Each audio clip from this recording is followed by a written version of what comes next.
নেন, আপনি যদি এই কথাটা বলতে শিখে যান তাহলে আপনার জীবনটা অনেক সহজ হয়ে যাবে। ভার মে যাও।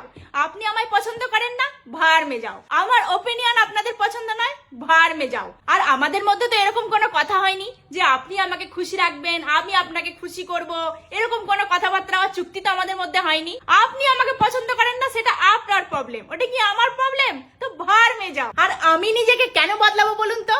আমি এই দুনিয়ায় এসেছি নিজেকে খুশি রাখার জন্য, আমার ফ্যামিলির লোককে খুশি রাখার জন্য। তো তারা আমাকে ভালো বললেই হবে। আপনি ভালো বললেন কি না বললেন, আপনি ভার মে যান, তাতে আমার কিচ্ছু যায় আসে না। আর আমাকে যে সবাইকে পছন্দ করতে হবে এমন তো কোনো কথা নেই। এরকম যদি হতো তাহলে তো পৃথিবীটা অনেক সুন্দর হয়ে যেত। আর আমি কি কোনো ইলেকশন লড়বো নাকি যে সবাইকে আমাকে মন জুগিয়ে চলতে হবে, সবার মন জিততে হবে? না না, ও আমার দ্বারা হবে না।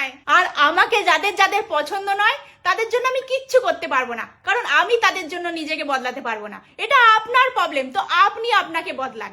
আমি কিন্তু বদলাচ্ছি না, আমি এমনি ছিলাম, থাকবো, আর ভবিষ্যতেও থাকবো। আর আমাকে যারা পছন্দ করেন আমি তাদের ভালোবাসা নিয়েই ভালো থাকতে চাই। যারা আমার ভিডিও দেখতে পছন্দ করেন না তারা প্লিজ ভার মে যাও।